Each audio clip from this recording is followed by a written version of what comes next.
400 billion dollar, ये कोई छोटा अमाउंट नहीं है।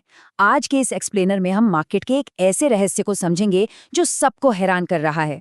दुनिया के सबसे सफल इन्वेस्टर वॉरेन बफे आखिर इस वक्त चुपचाप किनारे पर क्यों बैठे हैं? चलिए इस पूरी गुत्थी को सुलझाते हैं। तो सबसे पहले इस बहुत बड़े नंबर को देखते हैं, 400 बिलियन डॉलर। अगर इसे हम अपने भारतीय रुपयों में देखें ना, तो ये लगभग 4 लाख करोड़ रुपए बनता है। और सबसे बड़ी बात, ये पूरा का पूरा अनइन्वेस्टेड कैश है जिसे अभी तक कहीं लगाया ही नहीं गया है। अब 4 लाख करोड़ रुपए असल में कितने होते हैं? इस स्केल को समझने के लिए इस टेबल पर नजर डालिए। ये कैश रिजर्व इतना बड़ा है कि इससे भारत की कई सबसे बड़ी कंपनीज जैसे इन्फोसिस, मारुति सुजुकी, सन फार्मा, एक्सिस बैंक और महिंद्रा एंड महिंद्रा, इन सबको एक साथ पूरी तरह से खरीदा जा सकता है। सच में, एक ही झटके में। मतलब स्केल देख रहे हैं हम यहाँ। सेक्शन 1, द AI बूम बनाम द .com बबल।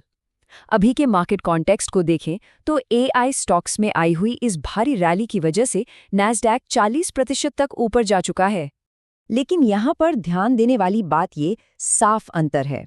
एक तरफ हम देख रहे हैं कि सैनडिस्क और एनवीडिया जैसे हार्डवेयर और AI स्टॉक्स 1400 से 3600% तक की जबरदस्त ग्रोथ दिखा रहे हैं।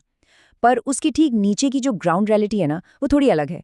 ये ग्रोथ एक्चुअल प्रॉफिट्स पर नहीं, बल्कि इन्वेस्टर्स की आती हुई फंडिंग पर टिकी है, जो काफी कमजोर साबित हो सकती है। और यहीं से हमारे सामने एक बहुत ही क्रिटिकल सवाल आता है, जो इस पूरे AI बूम के बारे में पूछा ही जाना चाहिए। क्या ChatGPT वास्तव में मुनाफा कमा रहा है? असलियत तो ये है कि इसकी पेरेंट कंपनी हर साल अरबों डॉलर पानी की तरह बहा रही है, और डेटा के हिसाब से इनके सिर्फ 5% यूजर्स ही सब्सक्रिप्शन के लिए पैसे देते हैं। इसका सीधा सा मतलब ये हुआ कि आज हार्डवेयर कंपनियों को जो ये बड़े बड़े ऑर्डर्स मिल रहे हैं, वो असली मुनाफे से नहीं, बल्कि टेम्पररी फंडिंग के दम पर आ रहे हैं। Section 2, warning science, शिलर PE ratio. इतिहास हमें क्या सिखाता है? इसको समझने के लिए चलिए एक ऐसे मैट्रिक को डिकोड करते हैं जो मार्केट में आने वाले किसी बड़े खतरे का सिग्नल देता है। इसे शिलर PE रेशियो कहा जाता है। ये एक बहुत ही क्रिटिकल वैल्यूएशन टूल है। जब भी शेयर बाजार अपनी असली कीमत से बहुत ज़्यादा महंगा हो जाता है, या कह लें डेंजरसली ओवरवैल्यूड हो जाता है, तो ये टूल इन्वेस्टर्स को पहले से अलर्ट कर देता है। अब हिस्ट्री के उन डेंजर जोन्स को देखिए। 1999 में ये रेशियो 43 पर गया, और उसके ठीक बाद .com क्रैश हुआ। 2008 में ये 26 हिट किया और फाइनेंशियल क्राइसिस आ गया। और आज हम इस रेशियो को वापस 40 क्रॉस करते हुए देख रहे हैं। ये साल 2000 के क्रैश से ठीक पहले वाले पीक के बिल्कुल बराबर है ना? काफी डरावना। Section 3, the great sell off. तो अब जब मार्केट में इतने बड़े रेड फ्लैग्स लहरा रहे हैं, हमें ये देखना होगा कि बर्कशायर हैथवे आखिर क्या सीधे कदम उठा रही है। मार्केट के शोर शराबे में बहने के बजाय दुनिया का सबसे स्मार्ट पैसा पिछले लगातार 36 महीनों से मार्केट से बाहर निकल रहा है। यानी लगभग 3 साल से सिर्फ सेल ऑफ चल रहा है।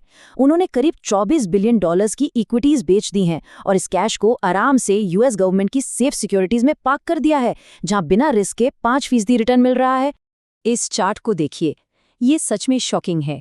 एप्पल जैसा पसंदीदा एसेट जो इनका सबसे बड़ा स्टॉक रहा है, उसका भी लगभग 70% हिस्सा बेच दिया गया है।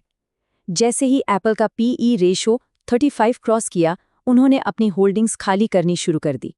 सिर्फ एप्पल ही नहीं, इस चार्ट में बैंक ऑफ अमेरिका की होल्डिंग भी देखिए। अपने पीक से इसमें भी भारी 60% का रिडक्शन किया गया है। ये क्लियरली प्रूव करता है कि कैश इकट्ठा करने की इस अग्रेसिव स्ट्रैटेजी से कोई भी फेवरेट स्टॉक बचा नहीं है। Section 4, the Buffett indicator. तो सवाल ये है कि वो कौन सा स्पेसिफिक मैथमेटिकल फॉर्मूला है जो इतने बड़े पैमाने पर पोर्टफोलियो को खाली करवा रहा है। इसे द बफे इंडिकेटर कहा जाता है। ये एक बिल्कुल सीधा सा मैट्रिक है। इसमें करते क्या है, पूरे US शेयर बाजार की टोटल वैल्यू को देश की एक्चुअल GDP यानी उसके आर्थिक उत्पादन से डिवाइड कर दिया जाता है। सिंपल पर बहुत इफेक्टिव। और आज के दिन ये इंडिकेटर एक हैरान कर देने वाले लेवल पर बैठा है, पूरे 230% पर। यहाँ सबसे क्रूशल पॉइंट समझने वाला ये है कि 200% से ऊपर की किसी भी वैल्यू को लिटरली आग से खेलने के बराबर माना जाता है। और यही सबसे बड़ा रीजन है कि बाजार में एक संभावित 50% करेक्शन की तैयारी की जा रही है। सेक्शन 5, स्मार्ट इन्वेस्टर्स के लिए सबक, इस पूरे एक्सप्लेनर को सम अप करते हुए 60 साल से ज्यादा के इन्वेस्टिंग एक्सपीरियंस से हम क्या काम के टेकअवेज निकाल सकते हैं, खासकर इस कसिनो जैसे माहौल में। ये स्ट्रैटेजी एकदम मेथोडिकल है। पहला, ऐसे बोरिंग और प्रिडिक्टेबल बिजनेस को होल्ड करें जिन्हें कोई फर्क नहीं पड़ता कि मार्केट में क्या चल रहा है, जैसे अस्पताल या कोका कोला। दूसरा, जब मार्केट में लालच चरम पर हो तब भी अपने रेगुलर एसआईपी शांति से चलते रहने दें। और तीसरा सबसे अहम रूल, अपना लमसम कैश तभी लगाएं जब आम लोगों के बीच सच में डर और पैनिक फैला हो। ये एवरग्रीन कोट आज के टाइम पर बिल्कुल परफेक्ट फिट बैठता है। जब दूसरे लोग लालची हो रहे हों तब डर कर रहें, और जब दूसरे डरे हुए हों तब लालची बने। ये हमें सिखाता है कि करंट मार्केट मेंटालिटी के ठीक ऑपोजिट जाना ही सबसे बड़ी समझदारी है।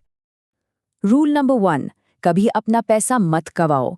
और रूल नंबर 2, कभी रूल नंबर 1 मत भूलो। देखिए, धैर्य यानी पेशेंस यहाँ सबसे बड़ा हथियार है, क्योंकि स्टॉक मार्केट का डिजाइन ही कुछ इस तरह से किया गया है कि वो पैसा जल्दबाजी करने वाले जुआरियों से निकालता है और उन लोगों के अकाउंट में ट्रांसफर कर देता है जो शांति से इंतजार करते हैं।